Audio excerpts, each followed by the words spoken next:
Hey everyone, welcome back to Cancer Survivor Silja. As you all know, I am a colorectal cancer survivor and ileostomy too. यानी मैं एक ऑस्टमी holder हूँ और मेरा जो ऑस्टमी का टाइप है उसका नाम है इलियोस्टोमी। यानी कि इलियोस्टोमी जो होता है वो टेम्पररी होता है।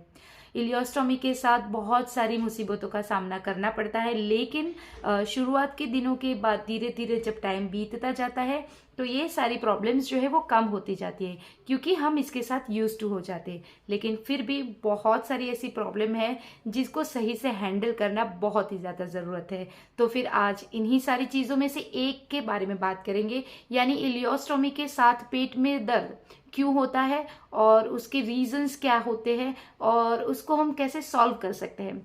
तो वीडियो के एंड तक बने रहिए। बहुत सारी जो इन्फॉर्मेटिव इन्फॉर्मेशन है वो आज आपके साथ शेयर करने वाली हूँ, क्योंकि मेरा खुद का एक एक्सपीरियंस है इलियोस्टोमी के साथ। और आज सिर्फ पेट दर्द के बारे में ही बात करेंगे, और जो स्किन के प्रॉब्लम है या फिर हर्निया की प्रॉब्लम है वो सारी चीज़ें हम नेक्स्ट वीडियो में शायद डिस्कस करेंगे। लेकिन आज का जो वीडियो है वो डेडिकेट करते हैं सिर्फ पेट दर्द के लिए। तो फटाफट से वीडियो स्टार्ट करते हैं। तो सबसे पहले हम बात करते हैं इलियोस्टोमी के साथ पेट में दर्द होता क्यों है। ठीक है, तो उसके बहुत सारे रीजंस हो सकते हैं। सबसे पहला जो रीजन है वो ये है कि अगर खाने में बहुत ज़्यादा गैप हो रही, यानी कि अगर आप खाना खा रहे हो, जैसे ब्रेकफास्ट किया उसके बाद सीधा आप लंच कर रहे हो, लंच के बाद सीधा आप डिनर ले रहे हो, तो अगर आपकी जो मील है वो सिर्फ 3 है पूरे दिन के, तो यहाँ पर आपको पेट में गैस बनेगी और गैस की वजह से ही आपको बहुत ज़्यादा पेट दर्द का सामना करना पड़ता है।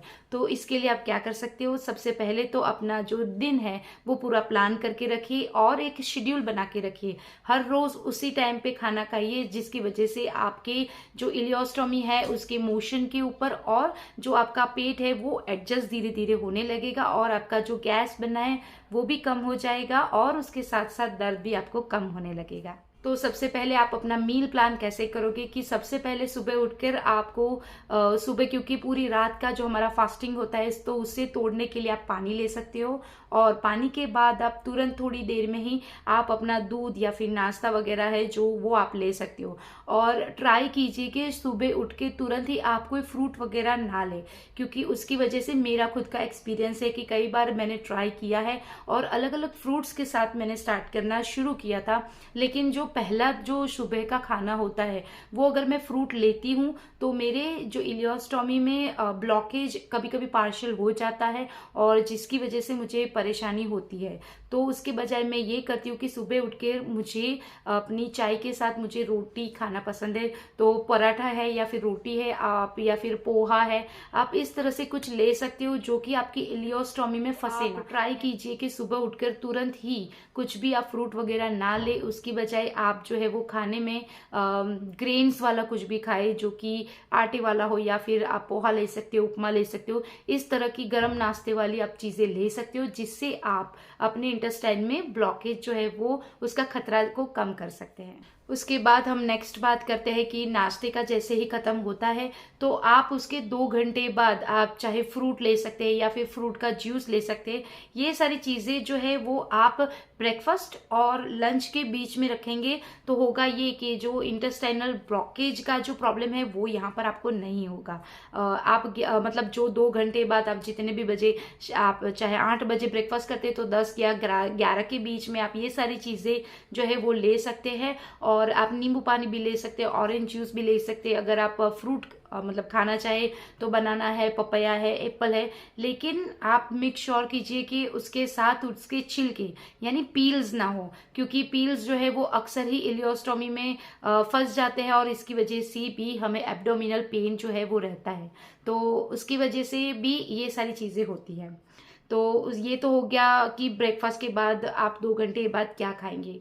उसके बाद तीसरा है जो वो मील होना चाहिए वो है लंच। तो फिर आप लंच में अपनी नॉर्मल चीज़ें जो भी आप खाना चाहे, मतलब आपके क्रूजिन के हिसाब से अपने लोकली जो अपना खाया जाता है, जैसे हमारे गुजरात में थाली मतलब खाई जाती है, दाल रोटी चावल सब्जी ये सारी चीज़ों को मिलाकर खाया जाता है, तो मैं वो सब चीज़ें थोड़ी थोड़ी करके लेती हूँ, मैं सब खाती हूँ।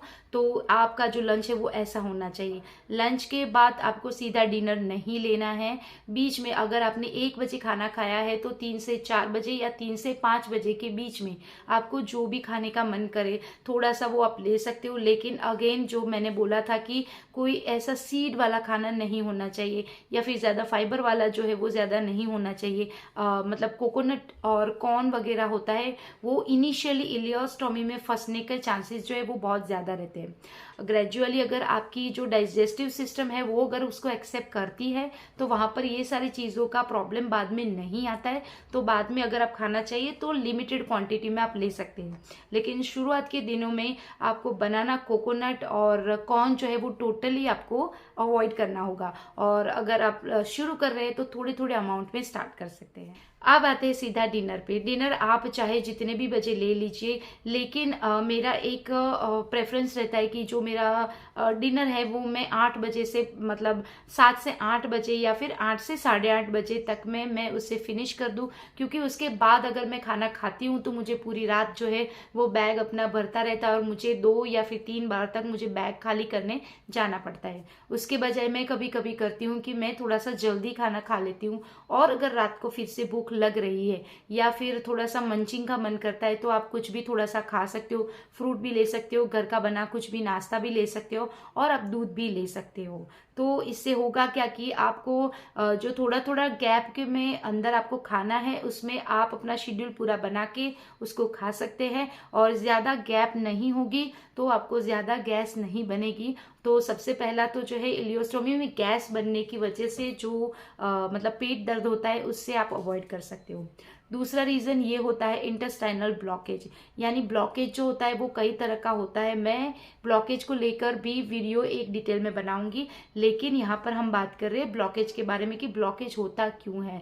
सबसे पहले तो अगर पेट खाली है और आपने ऐसी चीज़ें खा ली जैसे पीनट है, बादाम है, या फिर अखरोट है। अखरोट तो ज़्यादातर मेरा नहीं एक्सपीरियंस रहा है, लेकिन बादाम है, पीनट है, या फिर कॉर्न है, या फिर स्पेशली कोकोनट है, ये सारी चीज़ों ने मुझे ब्लॉकेज किया हुआ है। और मुझे फ्रूट से भी ब्लॉकेज हुआ है। मैंने एक बार एप्पल का ट्राई किया था, और एक बार मैंने पपाया का ट्राई किया था, और एक बार मैंने जो जामफल बोलते हैं हमारे यहाँ, गुआवा जो होता है, उसका भी मैंने ट्राई किया था। खाली पेट हमें फ्रूट और ऐसी सीड वाली जो चीज़ें हैं वो बिल्कुल ही अवॉइड करनी है, जिससे आप इंटेस्टाइनल ब्लॉकेज से बच सकते हैं। दूसरी चीज़, ब्लॉकेज से बचने के लिए जो भी आप खा रहे हो उसको पूरा चबा के, उसको पूरा ही ग्राइंड करके उसको खाना चाहिए, ताकि वो उसमें फंसने के चांसेस जो है वो कम होते हैं। और मेरा एक फंडा है, क्योंकि मुझे कोकोनट सबसे ज़्यादा पसंद है और उससे मुझे बहुत ही ज़्यादा मेरा ब्लॉकेज होता था।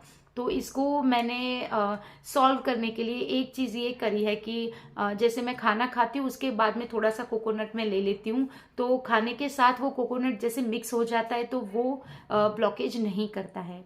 तो इन्हीं सारी चीज़ों को ध्यान में रखकर आप अपना डे आप अपना जो मील प्लान करोगे तो फिर यहाँ पर ये सारी चीज़ों की प्रॉब्लम से आप बच सकते हो, और आप अपना मन चाहे चीज़ भी खा सकते हो। इसके साथ इलियोस्टोमी में कई सारी चीज़ों में ध्यान रखना ज़रूरी होता है, लेकिन स्पेशली ये जो पेन होता है, जो एब्डोमिनल पेन कह सकते हो, या फिर इलियोस्टोमी जहाँ पर हमारा बैग लगा है उस एरिया में पेन की अगर हम बात करते हैं, तो यही 2 मेन रीज़न है जिसकी वजह से हमारे पेट में जो गैस बनती है, और उसके साथ साथ कभी कभी ब्लॉकेज होने की वजह से भी हमें बहुत ही ज़्यादा पेन होता है।